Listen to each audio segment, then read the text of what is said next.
This is Linz. And this is Russ. And we're married. Are we? Yep, since 2013. We're the hosts of the Unfiltered Union podcast, where we discuss popular headlines and interview interesting people. Our opinions may vary, but we will never censor our guests or our viewpoints. Welcome to the Unfiltered Union.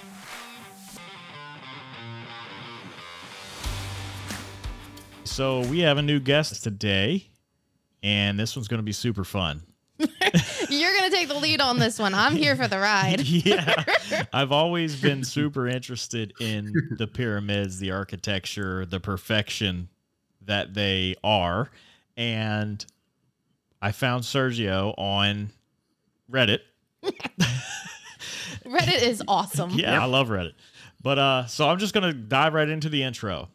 Sergio Halabi is an independent researcher originally from Lebanon. He's currently living in Bahrain, and he focuses on ancient civilizations, mythologies, ufology. Sorry, yeah. I was just making sure I said it right. Oh, yeah. And conspiracy theories. He is also a spiritual investigator into the beyond and the paranormal. He studies near-death experiences and out-of-body experiences and the nature of reality. Just a jumping off point, let's get to know you a little bit more. How did you begin your journey in this realm of research?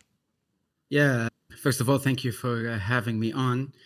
For me, it was, I've always been fascinated with anything ancient civilizations, mythologies, old religions. This is something that has been, on my mind since I was 8 and 9 years old. It's just completely fascinated me. I used to stay up at night, watch the Discovery Channel and the National Geographic Channel just to get any new information about, ancient Egypt, ancient Mesopotamia, Greek and all that. So this was always a big fascination to me. But a couple of years ago, I came to certain books and texts that I've read regarding the first civilization that ever was, which was in Mesopotamia, as far as we know.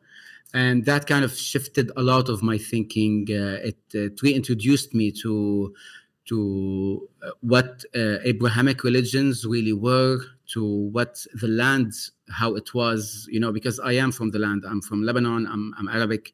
I'm also Christian Catholic by birth. So there was a lot of...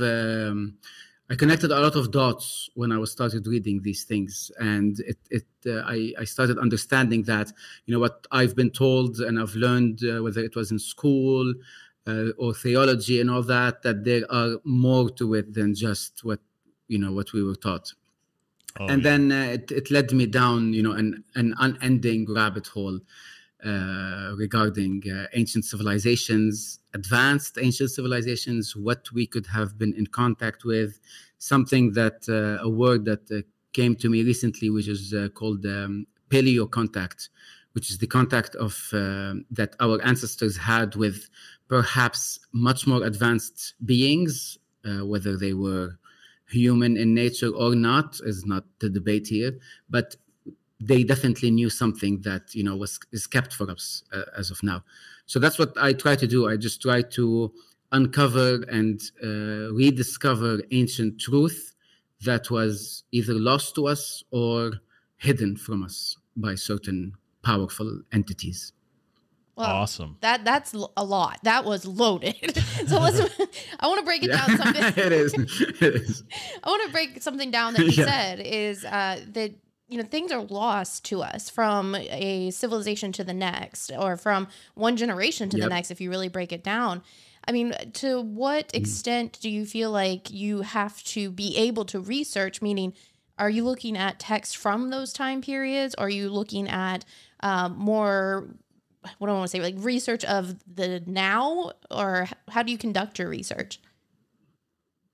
It's basically the key thing for me when it comes to this topic is connecting the dots, because there always, we have to start at a specific baseline for why we believe certain things, or why mainstream science or archaeology or religions, why they have certain aspects to them. And then once you start understanding and reading into what mainstream does not want to talk about, that's when you start discovering that there's a lot of hidden information and knowledge and truth that you would think they should have been, exposing us to them, as whether it was in school or on TV or all of that, but they're not. So that just raises a question. Like the first rule, as of in the world we live today, is that when the media is telling you to look right, you have to look left, because they're definitely distracting you from something or want you to see something else. But so when it comes to that, especially with ancient stuff, there's a saying that goes that our truth, in terms of let's say religion, our truth is written on paper, but their truth, the truth of the Mesopotamian dynasty, is carved in stone. So that's something that they could not hide or could not change, because it's literally carved in stone. So when you look into that, and when you look into the first ever civilization, unchanged, unedited, unredacted, and you compare it to other civilization, and you see how much those civilizations have in common with the Egyptian pantheon of gods, with the Greek pantheon of God. Even if we go into Latin America, if you go to Hinduism, China, Taoism, everything you can imagine, everyone is basically telling the same story. It's just changing the names, changing the dates. So that puts you on that path of trying to understand, like, oh, this needs a second look. This needs a much deeper look to what we've been taught. Wow. No, that's powerful, because I think one of the things that you said right there is connecting dots and following. It's almost like the breadcrumbs, right? So that's powerful. Yep. Yeah, for sure. And there's a very small group of powerful people that essentially gatekeep knowledge of what we're taught and what we. Because you only need a small amount of people. Everyone else is just going to fall in line. If you trickle down that information into the right channels, then people are just going to take it among themselves and run with it and teach it to others and to their kids and to their students and all of that. So you don't really need to control a large population. It's very easy to manipulate the past to just control everyone. For sure. And history is written by the victors. So. Oh yeah. This is just proving that. And as they say, if you can fake the news today, imagine what they do with history. 100%. Like today we can see things happening live on TV, on the news, and they tell you, nope, you're not seeing that. That's not true. It's like, it's right there. So imagine what they do with history, like just 100 years ago, not even going back thousands of years. So there is no question as to how much has been lost over the years. For sure. Especially as a species. Like, I feel like as a species, we are not as enamored or fascinated by history as we should be, because history repeats itself, right? You can find patterns. Yep. So if we're not being inquisitive and actually going back in the past and looking at things, then we're almost self-centered. The idea of mindfulness, right? Is mindfulness something that we need to reevaluate? Like, okay, you can be in the moment, but should you also be cognizant of the past? Exactly. And it's easier to control the population when you hide things from them, especially how powerful they really are. So that aspect of control, like by reminding you that you need someone over your head, you need a power, to control you, to tell you what's right, to tell you what's wrong, then you're basically taking everything from that population. And when we look back at those ancient civilizations, it's very clear how spiritual they were, regardless of what they were able to achieve on an archaeological level, let's say with the pyramids and all that, which we'll get into. But even spiritually, they were much more attuned to nature, to Earth, to Mother Earth, to each other. And that is something that's completely lost to us now, like completely lost. And it's not something that happened, by chance. It was, it was designed so that we lose that power. And then we have to go and ask for help from those in power. Right. We have been taught to rely on the government. Yep.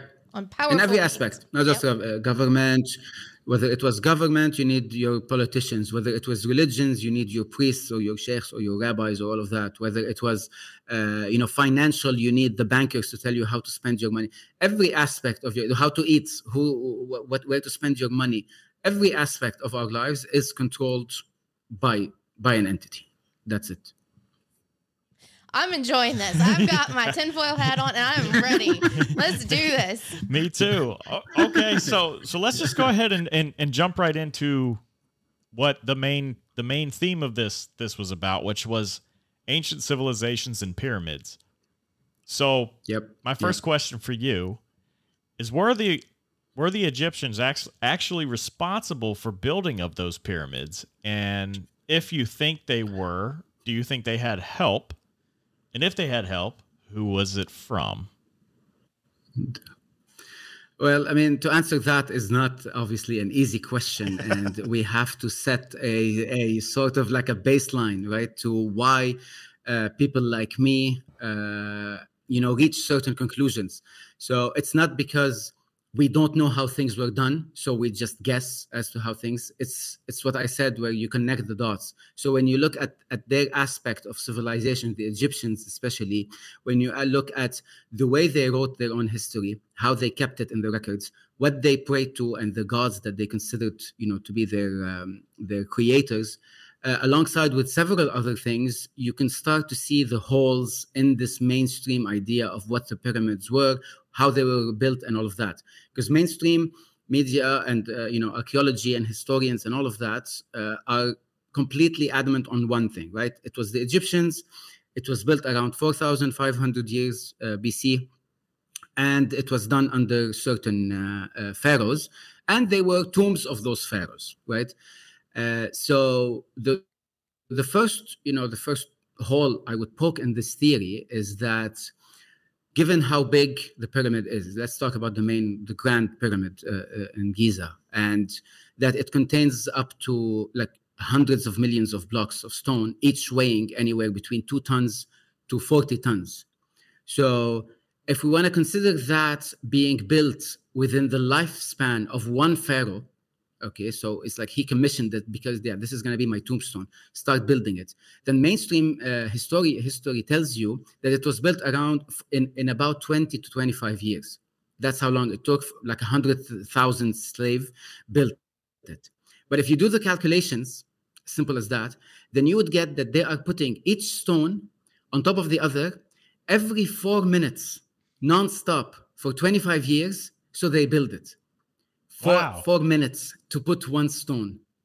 That is like by itself, it's literally impossible to achieve. Even by today's standards, impossible to achieve. So that's not even remotely logical to even think something like this is real. So regardless of where they got the stones from, which by the way, they didn't even get them from anywhere in Giza or Alexandria. They got them from the south of Egypt, the whole south, like all the way from the Nile. And the theory goes is that the way they brought those stones, which are limestones, the way they brought them is that they couldn't bring them through the Nile because the Nile would flood over the years. So they had to actually move them across land. So add to that the time that they had to push those stones all the way from the south of Egypt, which is an hour by airplane. So you add to that into like, okay, that is starting to really not make sense anymore. And then there are so many now studies that have recently come up because now we have better technology than we did before regarding the time it was built and how it doesn't align with the Egyptian dynasty of Khufu, who built the Great Pyramid. So when they're studying recently the entire plateau of Giza, whether it was the 3 pyramids or the Sphinx, which is next to them, they discovered that there is a lot of erosion that is at the base of these structures. And these erosions come from wind, from sand, and surprisingly, it's coming from water as well. And that does not make sense if we follow the mainstream idea, because there should not be water in the Grand Sahara, in the desert. So there should not have been water. The way the erosions are happening or happened is through an extreme amount of water hitting it constantly for years.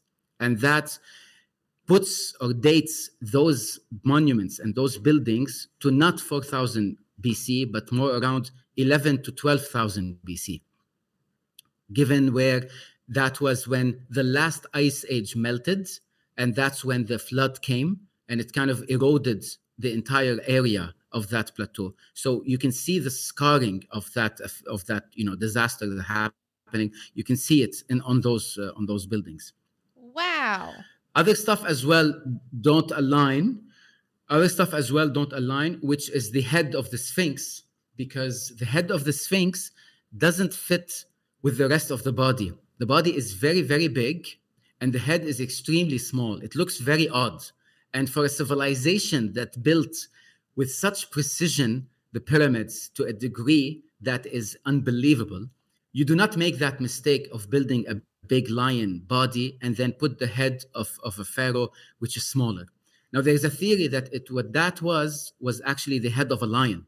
And when one of the pharaohs came to power, that's when he commissioned that the lion itself would be carved out.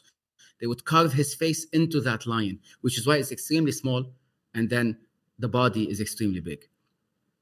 So again, we see that the applying, when we apply when it was built, the time, for what reason, they don't align with anything that we've been told. Wow. So you said millions of blocks, right? 2 tons a piece. How does a person or people, how are they able to do such a thing? Like modern machinery nowadays can't even lift those blocks. Yeah. How does a group of people do such a thing? To give you one better, how is a group of people capable of doing something like this? And what we're told is that those people did not master math, geometry, physics, chemistry, archaeology, engineering. How do you even build a monument that has lasted thousands and thousands of years without any sort of blueprint? They didn't leave any blueprint behind. Right. You know what I mean? And Egyptians, they had one thing about them that was so, helpful for us now is that they left all the records, with the hieroglyphics and everything that they've accomplished. And they would always put their greatest victories in battles, the greatest pharaohs, the greatest, civilizations. They would keep those things in record. But they somehow decided not to keep any records regarding probably their biggest achievement ever. Right. So where did those records go? Why are they not anywhere that is viewable, I guess? Because I think, most things that the Egyptians carved into hieroglyphics are posted in one of the various areas around the pyramids and or some other monument. And then on top, just on top of that, like those blocks, I think may have been Joe Rogan's podcast, where he even said that they have to be placed in such a specific way that if they are inches off at the top, the whole thing's going to topple over. So if they haven't mastered geometry, they had to place them exactly. If they had to place them with such accuracy, and then they needed to cover everything with white limestone. I don't know if you've seen those pictures of how, because they found traces of white limestone, cover everything, and then everything was extremely smooth. And then you can also add to it that the 4 angles of the pyramid align with the 4 the cardinal points, the cardinal north, and all the exactly of Earth. How does that make sense? And it's like off by 1/16th of a degree or something. Like that's not even worth mentioning. It's literal perfection. Imagine perfection on every level is perfection, and we'll get to also why they were used later. But it's perfection in archaeology, perfection in engineering. Everything needed to be extremely perfect. And we've been told that, this is a civilization that did not understand nature so much that they worshipped the sun, and they worshipped the Nile, and they worshipped the crocodile and all that. Like, that doesn't, you're talking as if about 2 different civilizations. You're talking about civilization that is capable of building something like this, which means they've mastered science completely. And then you're talking about civilization that doesn't understand the world they live in. How do you compute both civilization? It doesn't make sense. Well, the way I see it and the way I've imagined it is that the early nomads of the deserts, before the Egyptian dynasty was created, humanity were nomads, right? We were hunter-gatherers. We were moving around all the time. What I believe happened is that a group of people reached the middle of the desert, and they saw these monuments. They saw 3 giant pyramids, and they saw a giant lion statue. And they were so overwhelmed by it that they thought that these were sacred places. So they built their entire civilization around those places and just called it home and took credit for it. Like, yeah, we made it. So you believe, you think that a possibility is that something else built them? Oh yeah, definitely something else built them. Not necessarily. It doesn't need to be non-human. No, it could be, but there could be a very ancient, advanced human civilization that existed hundreds of thousands years ago, before even the Ice Age, which started 120,000 years ago. They existed. They mastered everything, and when things went bad on Earth, either they were scattered everywhere, or they left, or they were completely extinct. We don't know, but it feels like that civilization, or one of them, was the one behind building these things. For example, in now with the melting of the ice age, with the melting of the ice caps because of the global warming, we are seeing there's a pyramid that started to appear in Antarctica, and science still rejects that idea, but you can see it very clearly. It's on Google Maps. It's not even like a hidden thing. You can just, the coordinates, you enter them, you can see the pyramid. And if that's a real pyramid that was built by a civilization, that means that civilization lived on in Antarctica before the Ice Age, which means like around 200,000 years ago. And why, for them to be able to why is Antarctica such a secret? There's only researchers there. You can't go there. You and I can't pay for a plane ticket to go visit or take a look. Yep. It's crazy. Yeah, exactly. And it's like one of the most unbroken treaty among countries, like of everything they've ever disagreed on. This is the one thing they agree on. No one goes there. Yeah, exactly. Exactly. We'll kill each other over stupid stuff, but hey, 10 square feet. Yeah, but hey, don't go to Antarctica. We all agree on that. Yeah. Well, you brought it up that the pyramids are perfectly aligned with cardinal points north, south, east, and west. But there's also another theory out there. A researcher named Robert Boval pointed out that there are similarities between the layout of those 3 pyramids in the Giza complex and the relative separation between 3 stars in Orion's belt. The Orion's belt. Yeah. So you're talking about what we're led to believe, that they were a basic civilization that then knows how to freaking line up Giza pyramids to stars in the sky? I'm confused. Exactly. And to align them also to such a degree that if you put the map of the star on top of let's say you're viewing the pyramids from top view, and then you superimpose the Orion's belt on it, they actually match completely. Right. And they there's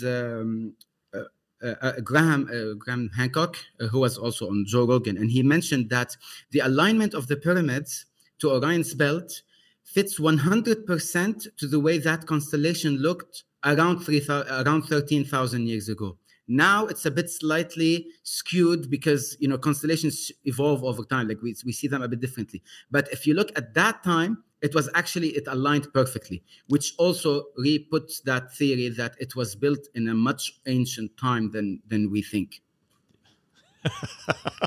What else are we not told? If they're lying about this. You cannot imagine that. Sergio's got a list. Here we go. Yeah. So I have another question about the pyramids. Nikola Tesla, he theorized the pyramids were more than just tombs. We've talked a bunch about that, and that they could be transmitters of energy, very similar to what a power plant does. What do you think about that? Yeah, I mean, I definitely read into his theory, and there's a lot of points that make a lot of sense because, first of all, the pyramid is not a tomb. Like that should be clear by now to everyone, that whatever they told us that they were used for, they're not. There was no mummies. There was no inscription guiding the soul of the pharaoh into the second life. There was no mentioning in any of their books ever that we are using these pyramids as tombs for our pharaohs. In fact, all the pharaohs and all the kings of Egypt were buried in the south of Egypt, which is called the Valley of the Kings, also the Valley of the Dead. That is an entire valley I visited, and you can see tombs after tombs after tombs for all their main pharaohs. Everyone was found there, and you can tell that these are tombs because of everything that surrounds them: the prayers, the chants, the offerings, and all of that. So the pyramids were not tombs, and they were not built for that reason at all. Now, when it comes to what Tesla believed and where his theory went, so he believed that they were conductors of energy, but clean energy. So that civilization was able to harness the energy from the sun, but also use whatever from the way the pyramid is built from the inside and all the chambers leading. So from the base of the pyramids, you would have they would release chemical reactions at the base, and then, like for example, hydrogen would come out through the chambers in a specific way. And because it was built with limestone and quartz. And quartz is what we use, by the way, in like clocks and compasses and all of that. So it is a conductor of energy and electricity. So they would align the entire room of like what they call it as the tomb of the pharaoh, right? Like the room where he was buried. Everything inside is built from quartz, and it creates and emits electromagnetic energy when done correctly. And in 2018, and then again in 2019, as recent as like only a few years ago, they've actually thrown and tried to emit electromagnetic pulse towards the pyramids, and they've noticed that it does conduct it in a specific way. It focuses the energy one way or another, and then it spreads it out. And that's the theory behind that, which Tesla was building his own machine on, is that if we take the same shape of that pyramid and if we conduct the same chemical reactions on the inside, then we are capable to release free, clean energy that could cover an extremely large area for a lot of people. And it's obviously not that they were using it to ride their cars or to use their mobile phones, you know what I mean? So that energy that they used, that served a different purpose for them. But it is an actual machine to an extent. That's what they are. And that's what they keep trying to prove right now. Yeah, and aren't we missing a huge key piece of it, which is those top keystone pieces? Yes. Yeah, yep. They're all keystone, missing, which are nowhere to be found, surprisingly, and also because of the way the limestone is no longer covering because of all the erosion and everything, so it no longer works the way it was working before, or what it was. But that's what they're finding, that was its original purpose. Yeah, and it wasn't that made of, well, it's theorized to be made of some different type of material too, other than it not what the entire pyramid was made of. Yeah, so you have like within the pyramid, like 4 or 5 different type of material used, from limestone to quartz to other stuff as well, and each one served a purpose. So certain things would be for the base of it and how to build it, the pillars that were inside, and others would conduct the energy through the different chambers, leading them to the middle chamber, and the limestone outside as well would cover it and contain it, because there's a theory about it, how to contain that energy and not have it spread, to make sure that it's still there. So every part of it served a specific purpose. And we're led to believe that this wasn't an advanced civilization. I don't understand. I don't. No. What? No, they're just people who were afraid of grave robbers and just wanted their pharaohs not to be stolen. Right. Come on. Well, if it can conduct that much energy, I mean, what has been hypothesized as to what it would power? I mean, are we talking about like powering a city, or are we talking about a weapon, or is there a theory there? Honestly, I haven't read a theory that is written in terms of what it could have powered, but I have my own, theory, and coming from reading what their mythology is, and this because this goes into what their beliefs, right? So why would they do certain things? Why would they? And like I said before, that spirituality was a very big thing. Connecting to Earth was the way everything used to be done until a few thousand years ago. 300 years ago as well. So I believe that those conductors were more attuned to the frequency of the earth, and that would create a more attuned population, and those beings would be more in tune with that frequency.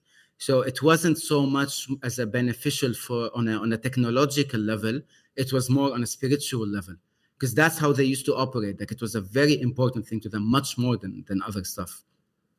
And with the connection to the constellations as well, and how they, the theories about ancient beings, extraterrestrial beings, interdimensional beings, and all that, it connects into helping you with your own frequency. They would be used for those purposes, to travel, if you want, astral travel, project, out of body, and other stuff. Oh, did you just say astral travel? Oh yeah. Like to where? I mean, that's when you talk about ancient, when they refer to in ancient mythologies about portals, right? Like you read about portals where gods would come down from the sky, or their own priests would use them to communicate with beings and all that. To me, that is just a very limited vocabulary that they used to have at the time, that we use in a different way right now.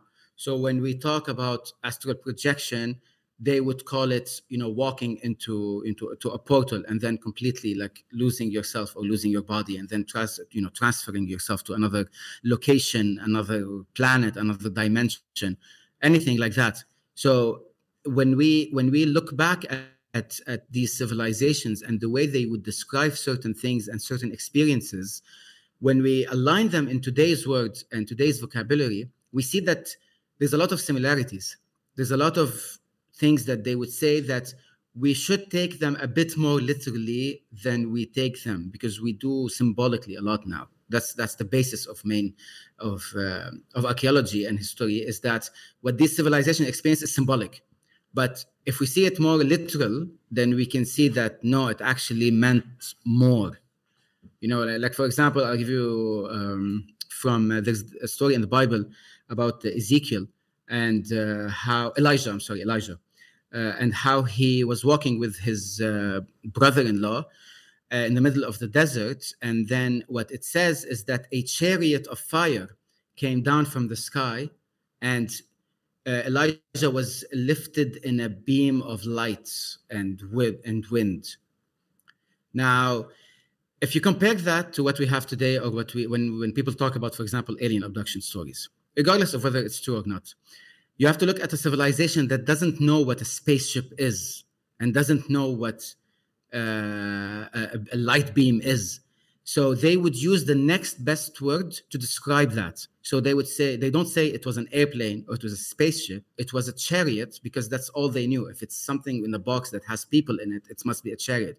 It was a chariot of fire, because while that object could have emitted any form of fire, or any form of for liftoff, that's what they would say. Oh, it was made of fire, and then he was beamed up. So there's a lot of stories about alien abductions in the Bible as well, in Egyptian mythology, in other mythologies as well. We just don't refer to them like that, because that's not how we are reading that language. But that's it. Oh, we're almost taught to not dig deeper than surface level. Yep. For sure. Exactly. And even the way we translate things, you have how many different translations of the Bible itself, but if you were to go for one, there are words that you just can't do. Like, what is the sound that God gave in order to pronounce his name? I am YWE or something along those lines. Yahweh. Yeah. Exactly. Yeah. So the sound that is supposed to be breath, right? So there isn't an exact translation other than what we have given it now to be God, right? So to your point, Yep. anything that you read, if it is a translation from previous text, back to the idea of controlling information, the victors win. So whatever we wanted it to be in, whatever language we want to use religion in, that's what's going to trump. So I see how the breadcrumbs and everything connects for sure. It's so mind-boggling how much out there can connect. So I guess my question for you is like, how do we weed through all this? How do we weed through all the information to make those connections? I mean, it basically has to make sense to you. Like when you when I sit down and read certain things, and I feel like, and I see that, you know, that story that I was told to accept it because I just have to believe in it. It doesn't make sense. I just have to believe it. Whereas what I'm reading now and I'm searching for now, it actually aligns more with the world we live in today, how it was before. What are they trying to hide from us? What they're trying to let us try to see? And when you start connecting them on your own, that's when you can read it out. You can immediately start seeing where the bullshit is and where some form of the truth is. Because at the end of the day, it has to make sense. It has to make sense in a logical way. And those things that, for example, in my research, when I'm reading, when I'm looking, when I'm visiting myself, it makes a lot more sense for me to believe that a civilization that was not even a group of people walked into a desert and did not know anything about science, no geometry, nor math, nor nothing, just sat down and built an entire civilization based on monuments, then out of nowhere, humanity moved from hunter-gatherer societies to building an entire civilization that has laws, that has crime and punishment, written language, spoken language, commerce, and all of that. That shift in humanity's history that happened, you can say overnight, just doesn't align with anything that we look at. Why did we live in the jungle and in the Sahara and in every aspect in biomes on the planet for hundreds and thousands and millions of years? The first Homo sapien, that, you know, the modern man, appeared 1.2 million years ago. That's the earliest we found as the closest thing to us, 1.2 million years. So you're saying for 1.2 million years, humanity lived in a specific way. And then suddenly, 6,000 years ago, everyone was like, hey, let's just stop moving. Let's sit down. Let's create agriculture. Let's domesticate animals, build monuments, and, you know, we'll build a civilization. Flip switch. Yeah. How does that doesn't work. Right. And not just build monuments, but build them perfectly. Build them perfectly and lasting for thousands of years into the future. Yeah, you know, through an ice buildings age. Today don't even last that long. Through an ice age, and while we are believing that, you know, the sun is God and the moon is God and all of that. Right. You know, like it doesn't work. It doesn't work. Right. All right. Well, let's switch gears here a little bit. I kind of want to talk about near-death experiences or out-of-body experiences. Oh. Yeah. Ooh. So, yeah. I've always been super interested in near-death experiences. I am a Christian, and so is Lynn's. And we, you know, this seems like kind of a bridge between our world and that spiritual world. What are some common themes that you've researched about near-death experiences or out-of-body experiences? So these are very two different topics, out-of-body and near-death. So if we focus on near-death experiences, one of the main things that I saw, whether it was people I spoken to myself, that they have gone through that, or things, books that I've read, interviews that I've watched and all that, is that they almost all tell the same story. Even if these people don't know that, you know, they're not exposed to each other. Like, for example, there was a woman who was very close to me and to my family who passed away for 20 minutes. Like, her heart stopped beating for 20 minutes. And they were, you know, trying to get her back. And then they got her back.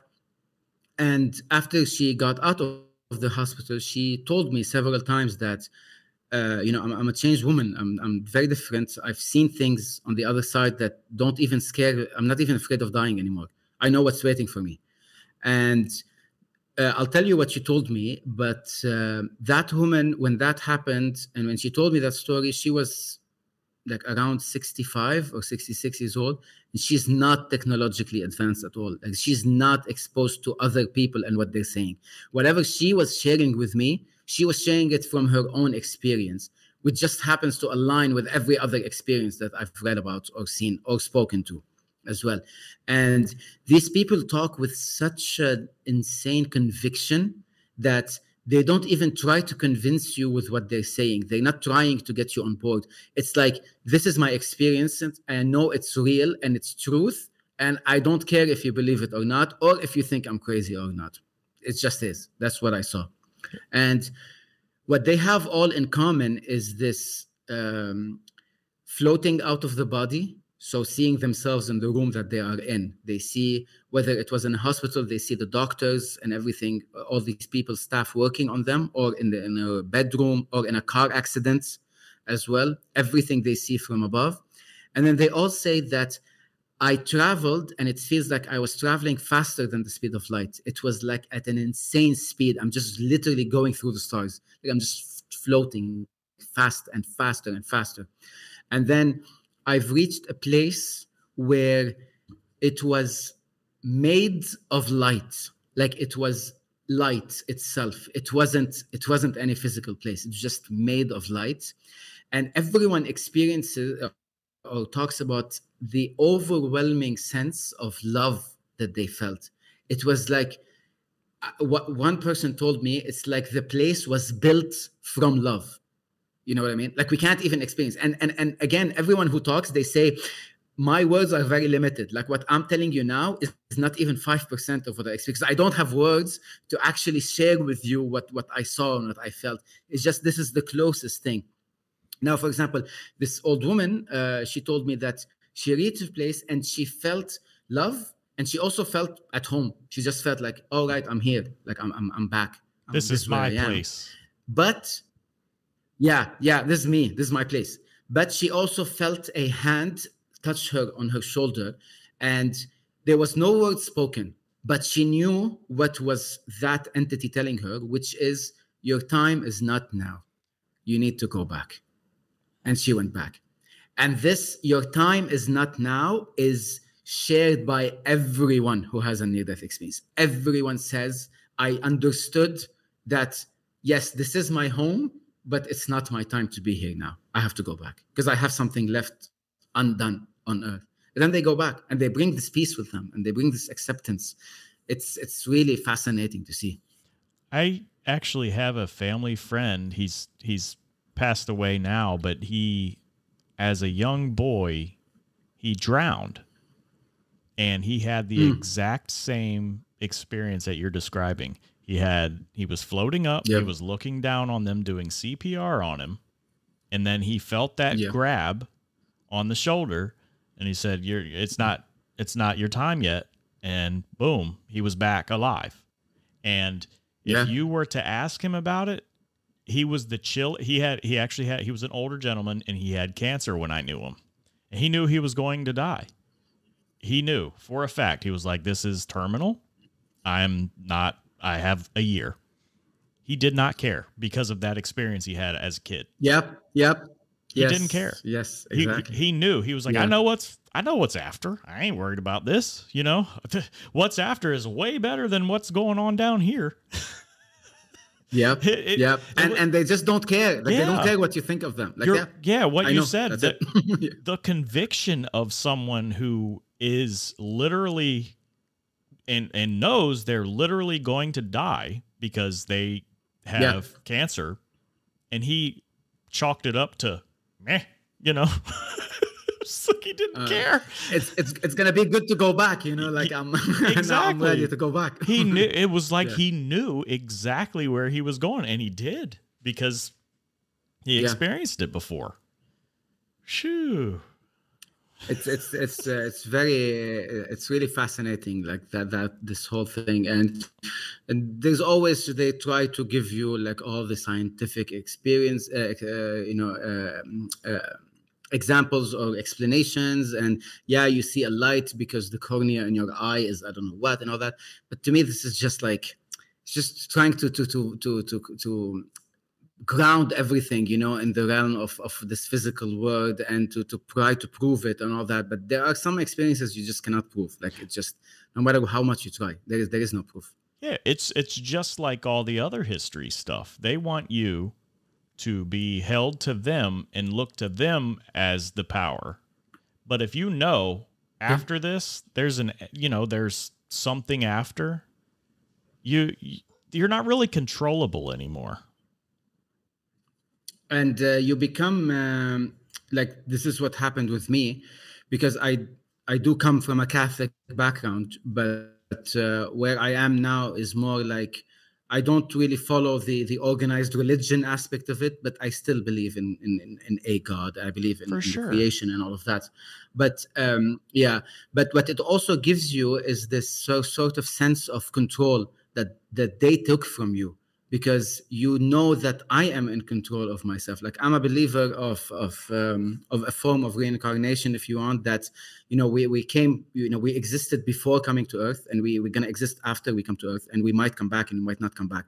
So this is because, humans, like, we exist on several dimensions, basically. It's not just this physical reality that we're experiencing now.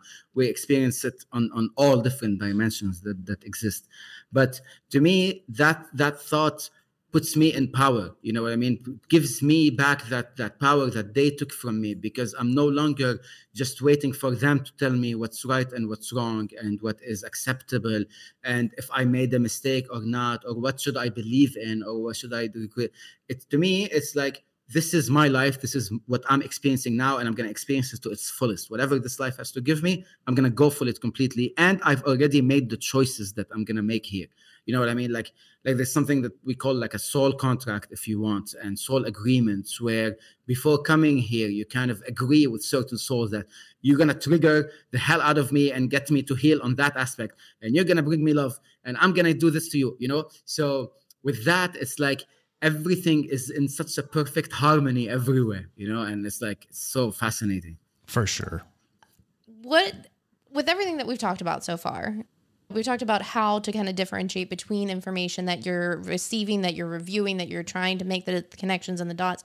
But if someone is just a non-believer, I guess, or a naysayer, this is all conspiracy theory, what would you say to them? Like, what is your message to someone who just is totally writing this off? Well, first of all, there's a reality we have to accept. It's a quote I read a while ago, and it's like hit me deep. And it says, you can't help someone out of an idea that they did not think themselves into. Okay? You cannot help someone out of an idea they did not think themselves into. Any ideas that we would have, or these people have, is because someone planted those ideas in them. They were brainwashed, indoctrinated, forced, groomed, everything, all the words you can imagine, to have them believe certain stuff. This is the history of the world, and there's nothing else. These are the religions of the world, and there's nothing else. This is what you have to do to live, and that's it. Obviously, it's a very difficult process to break away from these. If you do not have an innate curiosity to challenge these thoughts and to try to find your own answers, then it's going to be very difficult for people to come out of these thoughts, to come out of these ideas. So I accepted that. And people around me, I've accepted that with people telling me I'm a conspiracy theorist, I'm crazy, and all that stuff. That's fine with me. What I do is that I will never stop talking about this, because I know that planting seeds might eventually help. You know what I mean? Maybe 10 years from now, someone is going to look at something and go like, yeah, you know what? This doesn't work. Like, why are the pyramids like this? Maybe. And then they go back to, wait, I've heard an idea that like 10 years ago where someone mentioned something like this. That's it for me. Just given that we have this task and we have this capability of asking questions and searching for the truth and going after knowledge, then it's our duty to move that to someone else, to share this. Whether they accept it or not, it's their choice and their life path. Whatever their agreement they had, that's what they're going to do. But it should not hinder us from actually doing those things. So I just keep talking about it. Whoever's going to pick it up is going to pick it up. It's like a radio station. It's like a frequency. Whoever's on the radio station is going to listen to it. Whoever's not is not going to listen to it. But perhaps at some point they will. So we just keep doing it. I love that. I really do. You have some you have some great quotes up your sleeve. That was awesome, Sergio. Thank you. Thank you. Thank you. All right. So our final question this is our fun one. If you won $10 million tonight, what would be the first thing you do tomorrow? First thing to do, not to like what I buy something to do. Oh, damn. First, I mean, obviously, I'm not going to fall asleep. Okay, there's no sleeping. That's not going to happen. It's gonna be like, oh my God, this is not good. I think I would actually take time to process it. Like I would actually take take it easy to kind of like, let it digest it and let it go like, okay, this is happening. This has happened. Now what I can do, like I need to process it very slowly, and usually in my life, I'm like, moving all over the place. But for something like this, it's like just to absorb it, and you need to absorb it for a while. And then I can start, deciding what to do, what choices to make and all that. But take it in. That's what I would do. I'll take it in. There you go. All right. So, Sergio, we're going to have you come back and we're going to have you answer that question after you take it in. Yeah. No. Yes, I would have taken it by then. Sure. So you yourself, you are a podcaster and you are on social media. We want to make sure that people that are listening can find you. So if you could just tell us about your podcast, where people can find you online, your website, things of that nature. Shout them out. Sure.